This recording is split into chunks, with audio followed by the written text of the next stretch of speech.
시편 103편 1절부터 22절 말씀 제가 봉독합니다. 내 영혼아 여호와를 송축하라.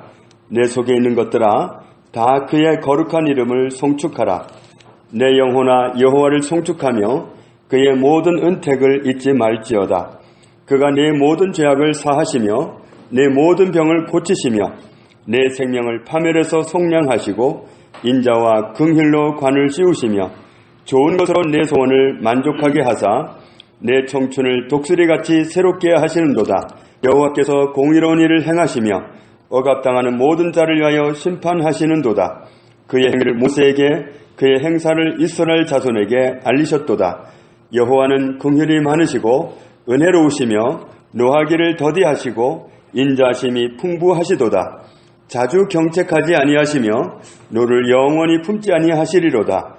우리의 죄를 따라 우리를 처벌하지는 아니하시며 우리의 죄악을 따라 우리에게 그대로 갚지는 아니하셨으니 이는 하늘이 땅에서 높음같이 그를 경외하는 자에게 그의 인자심이 크심이로다. 동이 서에서 먼 것 같이 우리의 죄가를 우리에게서 멀리 옮기셨으며 아버지가 자식을 긍휼히 여김같이 여호와께서는 자기를 경외하는 자를 긍휼히 여기시나니 이는 그가 우리의 체질을 아시며 우리가 단지 먼지뿐임을 기억하심이로다. 인생은 그날이 풀과 같으며 그 영화가 들의 꽃과 같도다. 그것은 바람이 지나가면 없어지나니 그 있던 자리도 다시 알지 못하거니와 여호와의 인자하심은 자기를 경외하는 자에게 영원부터 영원까지 이르며 그의 의는 자손의 자손에게 이르리니 곧 그의 언약을 지키고 그의 법도를 기억하여 행하는 자에게로다. 여호와께서 그의 보좌를 하늘에 세우시고 그의 왕권으로 만유를 다스리시도다. 능력이 있어 여호와의 말씀을 행하며 그의 말씀의 소리를 듣는 여호와의 천사들이여 여호와를 송축하라. 그에게 수종들며 그의 뜻을 행하는 모든 천군이여 여호와를 송축하라. 같이 읽습니다. 여호와의 지으심을 받고 그가 다스리시는 모든 곳에 있는 너희여 여호와를 송축하라. 내 영혼아 여호와를 송축하라. 아멘. 내 영혼아 여호와를 송축하라. 송축한다는 말이 원어로 보면 무릎을 꿇다, 축복하다, 복을 주다, 찬양하다 그런 뜻입니다. 찬양한다는 내용입니다. 내 속에 있는 것들아 다 그의 거룩한 이름을 송축하라. 이 말씀을 세번역 성경으로 보면은 내 영혼아 주님을 찬송하여라. 마음을 다하여 그의 거룩하신 이름을 찬송하여라. 그렇게 표현하고 있습니다. 만약에 우리가 이런 경우를 당한다면 굉장히 황당하다고 할 겁니다. 어떤 일이냐면 어떤 사람이 동대문에 가서 봉변을 당하고 아주 기분이 상했습니다. 그리고 나서 서대문으로 갔습니다. 서대문에 가서 다른 사람을 만났는데 동대문에서 기분 나빴던 그 상태로 그대로 가가지고는 서대문에서 만난 사람한테 얼굴이 퉁퉁 부은 모습을 하고는 때로는 째려보기도 하고 말을 하면 톡톡 쏘기도 하고 그렇게 한다면 참 황당하다 할 겁니다. 나를 기분 나쁘게 한 사람은 동대문에서 만난 사람이지 서대문에서 만난 사람이 아닌데 동대문에서 기분 나쁜 걸 그대로 가져와가지고 서대문에서 여전히 다른 사람한테 마치 서대문에 있는 사람이 나를 기분 나쁘게 한 것처럼 그렇게 한다면 굉장히 황당할 겁니다. 그런 일은 분리를 할 수 있어야 되겠죠. 동대문에서 끝나고 오는 동안에 정말 어떤 정리를 하고 서대문에 있는 사람은 정말 아무런 감정 없이 만나야지 아까 그 감정을 가지고 와서 이 사람한테 퍼부으면 그건 곤란한 일입니다. 세상에 나가보면 별 사람이 다 있습니다. 별일도 다 있고요. 마음 상하는 일이 얼마든지 있을 수 있습니다. 교회 안에서도 마음이 안 맞을 수 있고 또 가정에서도 가족 간의 마음이 안 맞을 때가 있습니다. 부모 자식 간에도 마음이 안 맞을 때가 있어요. 그런데 하나님께 나와서 마치 하나님이 오늘 하루 종일 나를 기분 나쁘게 한 것처럼 하나님 앞에 나와서도 똑같이 어떤 부어있는 모습으로 하고 여전히 얼굴을 풀지 못한 어떤 정말 감정 있는 그런 모습으로 하고 와서 있다고 한다면 정말 나 힘들어요. 마치 하나님이 나를 힘들게 한 것처럼 그렇게 하고 있다고 한다면 좀 곤란하지 않겠는가. 좀 구분을 할 수 있어야 되겠죠.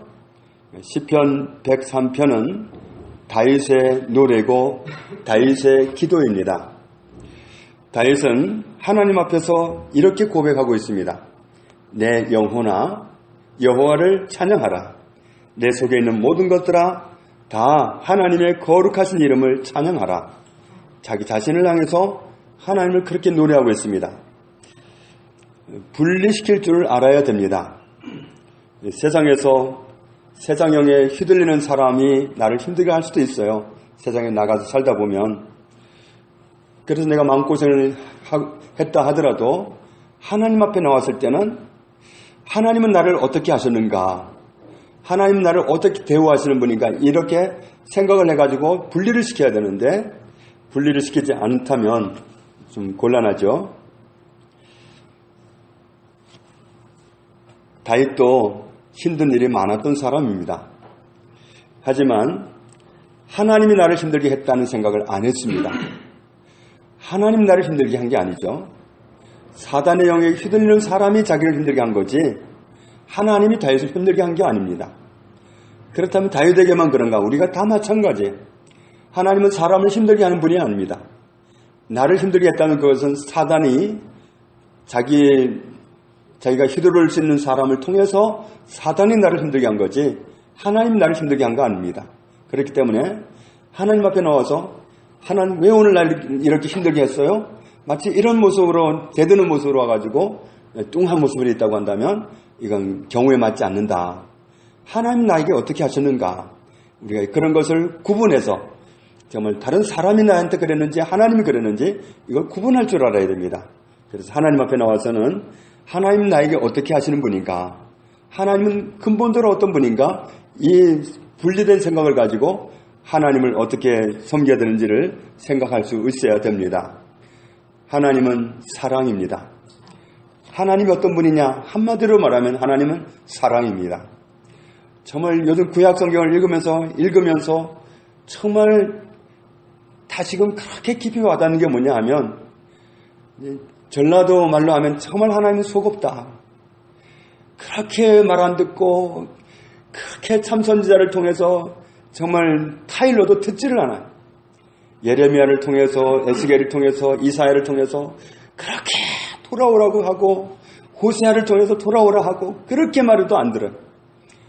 그래가지고 정말 말을 지지리도 안 듣고 가가지고 스스로 시궁창에 빠지고 스스로 고난에 빠지고 스스로 전쟁에 빠지고 스스로 포로가 되고 이런 모습을 당했어요. 그러면 어지간히 말 안 듣고 그래 모르겠다 그렇게 할 수도 있는데 하나님은 전혀 그렇지 않아요. 너희가 거기에서 돌이키면 내가 너희를 받아주겠다. 너희를 회복시켜주겠다. 너희가 정말 나라를 잃고 바벨론에 지금 잡혀가 있지만 너희가 마음을 돌이키면 내가 돌아와서 살게 해주겠다.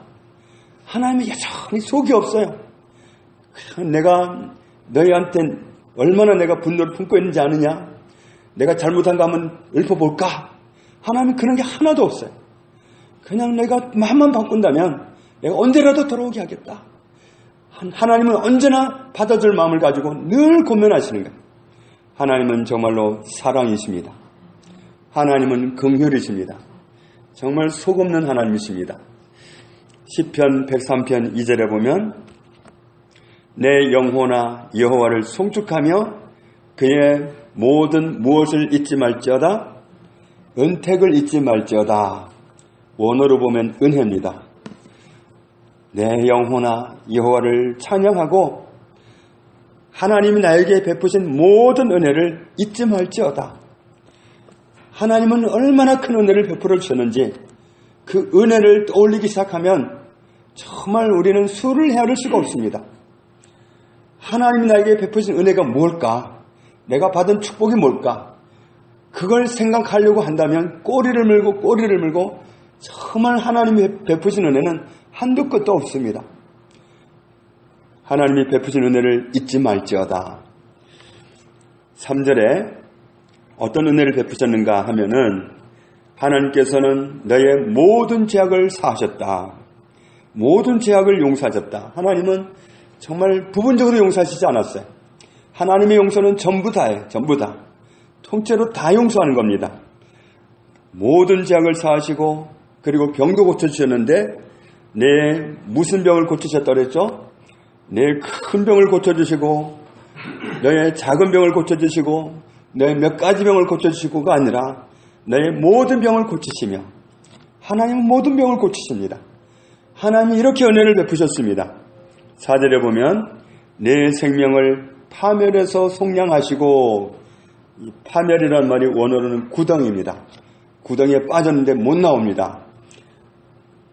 한 번은 예레미야가 왕에게 권면하고 정말 이스라엘 백성들에게 권면하다가 함정에 빠졌습니다. 정말 듣기 싫은 소리를 한다고 함정에 빠뜨렸는데 거기는 스스로는 나올 수 없는 그런 함정이었습니다. 마치 그런 함정에 빠졌던 우리를, 그 구덩이에 빠졌던 우리를 건져내시고 그리고는 인자와 긍휼로 관을 씌우시고 5절에 보면 좋은 것으로 우리의 소원을 만족하게 하시고 우리의 청춘이 독수리같이 새롭게 하신다. 모세가 얼마나 살았죠? 120년을 산 동안에 40살 때나 80살 때나 120살 때나 똑같았어요. 건강이. 날아다니는 사람이었어요. 그런데 그런 은혜를 우리에게 동일하게 베푸시는 분이 하나님이셔요.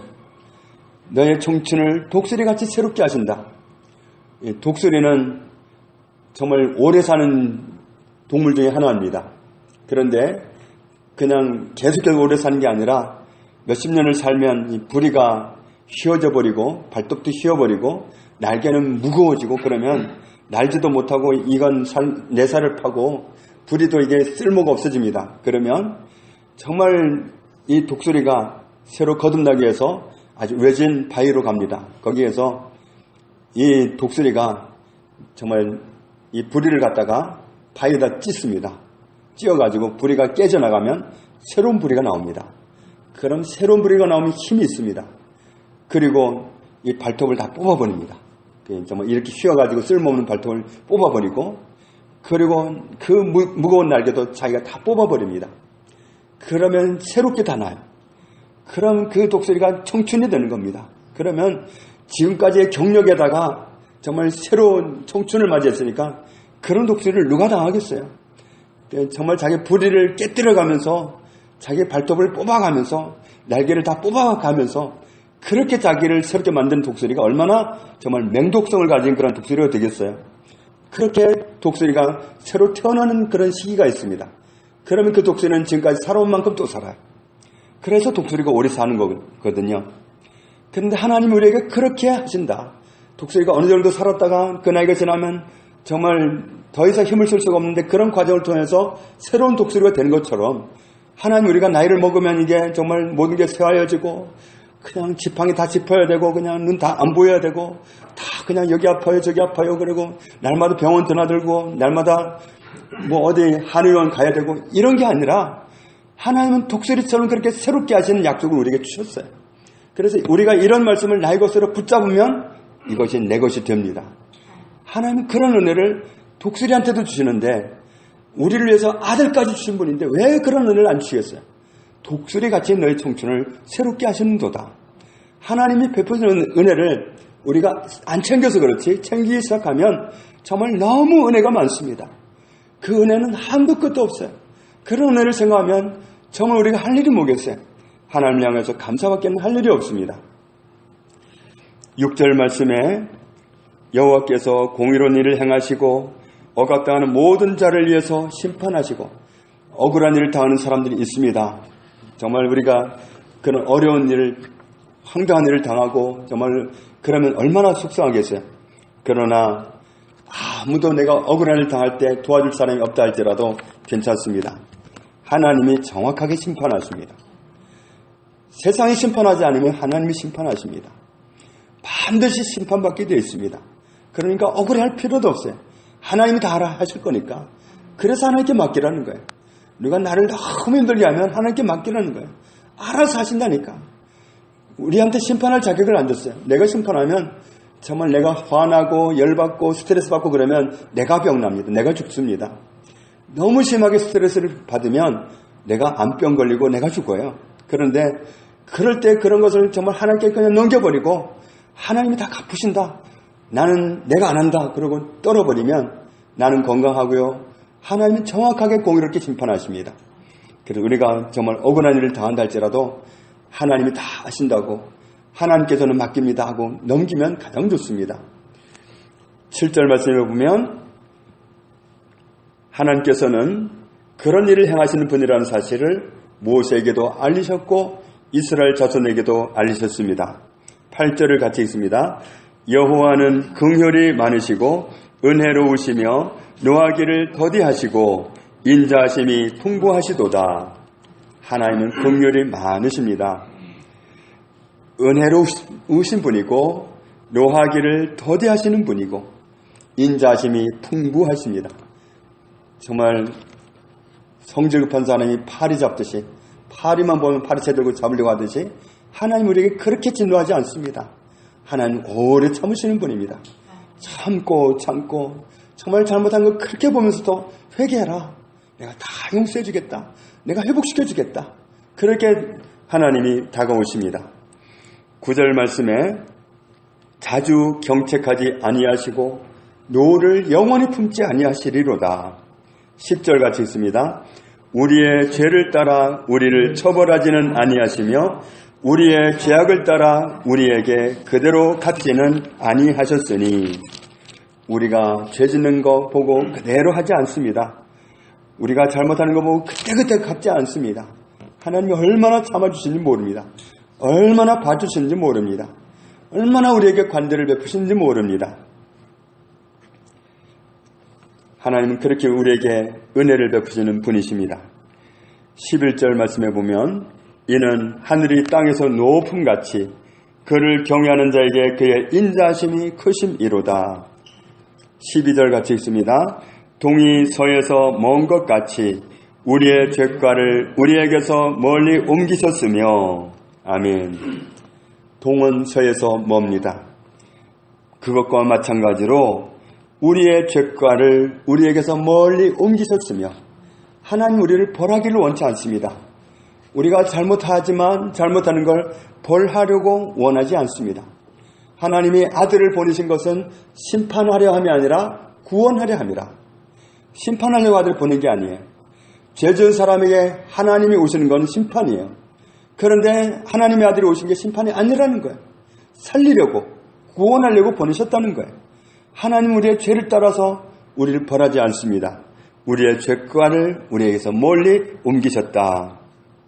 13절에 아버지가 자식을 긍휼히 여긴 같이 여호와께서는 자기를 경외하는 자를 긍휼히 여기신다. 하나님은 그렇게 은혜를 베푸십니다.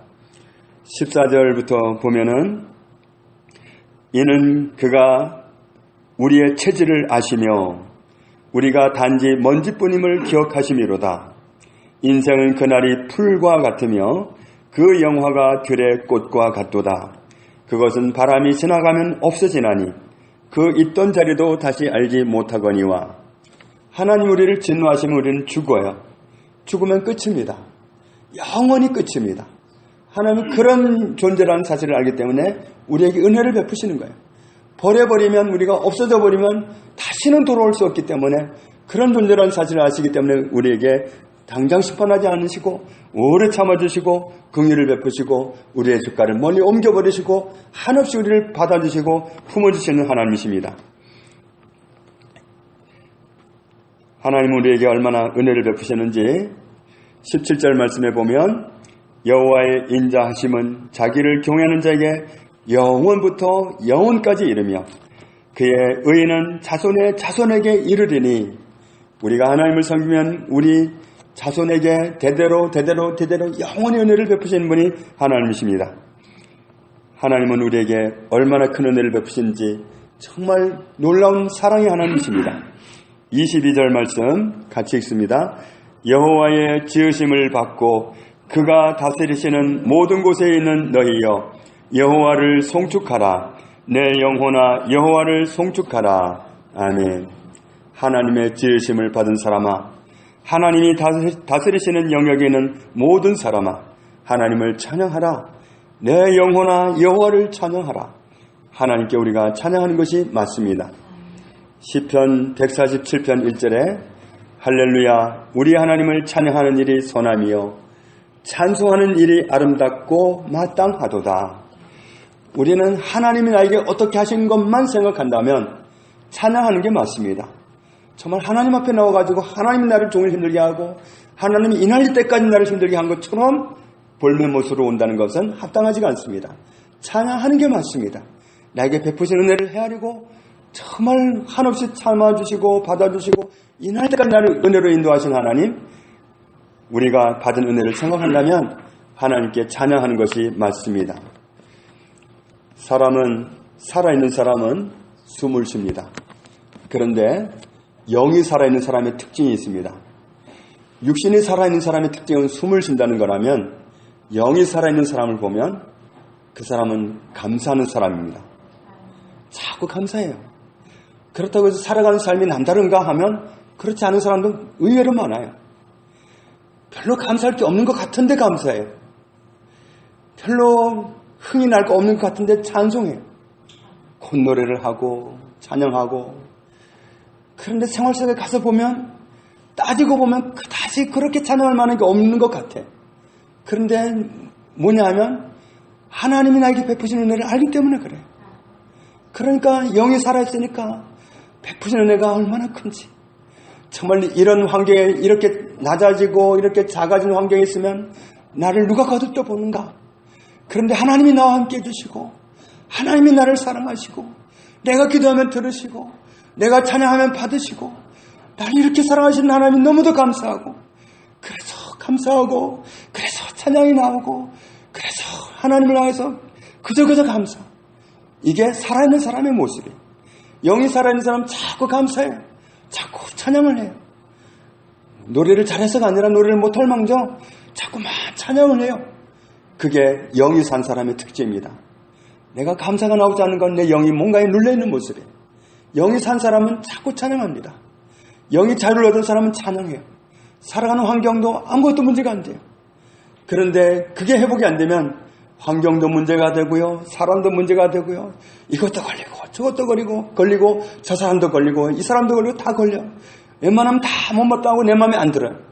그런데 하나님의 은혜가 회복되면 다 덮어지고 다 관대해지고 다 이해해줄 수 있을 것 같고 정말 불쌍하게 보이기도 하고 정말 그 사람을 위해서 기도도 해줄 수 있고 그래. 정말 우리 영이 회복돼야 돼.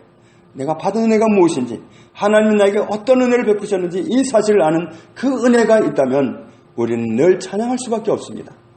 다윗이 남보다 더 큰 은혜를 받아서가 아니에요. 그도 정말 남들이 겪지 못하는 말도 못할 고통을 겪었지만 하나님이 그런 어려운 환경 속에서 나를 지켜주시고 그런 어려운 환경 아무도 나를 가까이 못할 때 함께 해주시고 그 요새에 숨겨주시고 굴 속에 들어와 숨어있는데 왜 못 찾겠어요?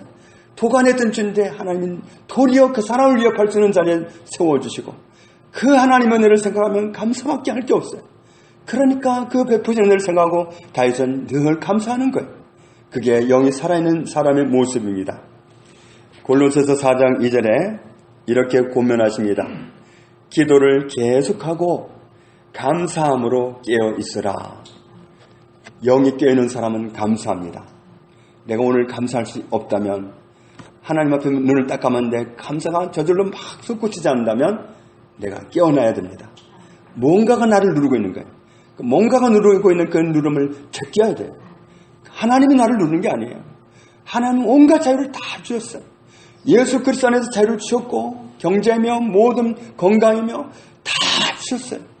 그 은혜를 사단이 알지 못하게 하고 누리지 못하게 하고 자꾸만 속이고 세상 사람의 그 어떤 환경, 문제 이런 걸 자꾸 덮어씌워가지고 눌러가지고 숨도 못 쉬게 만들고 깨어있지 못하게 하고 그래서 감사 못하게 만들어요. 우리가 정말 하나님 앞에서 이런 모습을 알고 회복해야 돼요. 하나님 나에게 어떤 은혜를 베푸셨는지 하나님 나에게 어떤 분인지 이 사실을 우리가 알고 정말 이 분리를 잘해야 돼요. 세상이 나를 어렵게 하며 했지 하나님 나를 어렵게 하지 않습니다. 마귀가 나를 어렵게 하며 했지 하나님 나를 절대로 어렵게 하지 않습니다. 하나님은 자유를 주시는 분이고 평강을 주시는 분이고 해방을 주시는 분이십니다. 사랑을 주시고 긍휼을 베푸시고 기도하면 응답하시고 길을 열어주시고 정말 이스라엘 백성들이 도관에 든 쥐가 되어버렸잖아요. 앞에는 홍해바다, 뒤에는 애국 군대가 어마어마하게 쫓아오는데 도관에 든 쥐죠. 그런데 거기서 하나님을 의지하니까 하나님이 바다에다 길을 내시잖아요. 이 애국 군대가 자기들도 그리로 따라 들어오지만 이스라엘 백성들에게는 살리는 바다가 그들에게는 죽이는 바다가 되어버리잖아요. 하나님은 하나님을 의지하는 백성들에게 이렇게 은혜를 베푸셔요. 베푸신 은혜가 무엇인지 우리가 하나님 앞에 설 때마다 생각하고 하나님 앞에서 늘 감사합니다. 늘 찬양하고 늘 하나님을 정말 송축하고 이런 모습으로 살아가는 게 우리의 바람직한 모습입니다. 마땅한 모습입니다. 하나님 앞에 설 때마다 베푸신 은혜를 깊이 헤아리고 정말 하나님께 늘 감사 찬양으로 영광을 돌리며 살아가는 우리가 되기를 주님의 이름으로 축복합니다. 하나님 아버지 감사합니다. 우리를 힘들게 하는 것은 세상이지 세상의 영이지 하나님이 아닙니다. 하나님은 우리에게 온갖 사랑으로 집중되어 계십니다. 우리의 구원을 위해서 모든 것을 다 투자하신 분이십니다. 독생아들도 아끼지 아니하신 분이십니다. 모든 것을 다 주셨습니다. 그리스도 예수 안에서 다 주셨습니다. 원수 마귀는 이것을 숨기려 하고 못 알게 하고 정말 잊어버리게 하고 그리고는 다른 문제와 다른 환경으로 우리를 눌러서 깨어있지 못하게 하고 감사를 잊어버리게 만듭니다. 주님, 이제는 속지 않는 은혜를 주옵소서. 하나님 앞에 설 때마다 하나님 나에게 얼마나 은혜 베푸셨는지 어떤 사랑을 주셨는지를 밝히 깨닫게 해주시고 즐거운 찬양과 감사로 하나님을 영원하게 하는 삶을 살아가는 저희들 다 되게 하여 주옵소서. 이 밤이 은혜를 회복하는 밤이 되도록 축복하여 주옵소서. 예수님 이름으로 기도합니다. 아멘.